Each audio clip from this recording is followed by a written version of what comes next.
Mheshimiwa Rais, karibu katika bwalo la shule. Kwa maelekezo yako ulitoa maelekezo kwamba taasisi ambazo zinatumia watu zaidi ya 100 basi tuweze kuweka mifumo ya nishati safi ya kupikia. Na sisi kwa kushirikiana na TAMISEMI tunajitahidi shule mpya hizi ambazo zinajengwa kwa wasichana zianze kwa mifumo ya nishati safi ya kupikia. Mheshimiwa Rais, hapa kuna jumla ya wanafunzi 254 lakini capacity ya shule ni wanafunzi 800. Kwa hiyo mifumo hii ya nishati safi ambayo iko hapa ni kwa ajili ya wanafunzi 800. Mheshimiwa Rais, mifumo hii ambayo tumefunga hapa, kuna masufuria mawili ambayo yanapika kilo 250, sufuria moja kilo 300 na sufuria nyingine kilo 200. Kwa hiyo ni capacity ya kupikia wanafunzi wote 800 ambao kama wakifikia level hiyo basi bado jiko linakuwa linahimili. Mifumo hii Mheshimiwa Rais, kama shule ingekuwa ina wanafunzi 800, gesi ingekuwa inakuwa refilled baada ya miezi miwili.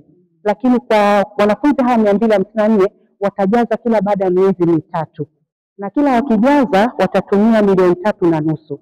Bado ni nafuu kwa sababu hata wenyewe walikuwa wanapata tabu sana kupata kuni kwa sababu eneo hili halina kuni, lakini imekuwa ni gharama kubwa sana. Lakini tumeshaongea na mkurugenzi wa halmashauri, ametuhakikishia uwezo wa kujaza gesi upo kwa sababu bei yake ni himilivu, na kama inaenda kwa muda mrefu wa miezi mitatu basi hata gharama yake inakuwa nafuu. Kwa hiyo hata wapishi kwa kweli wamefurahi sana kwa sababu jiko kwa kweli wanapika kwa usafi.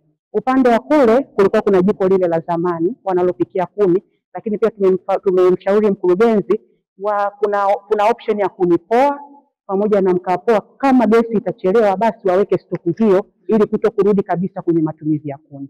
Karibu sana Mheshimiwa Rais.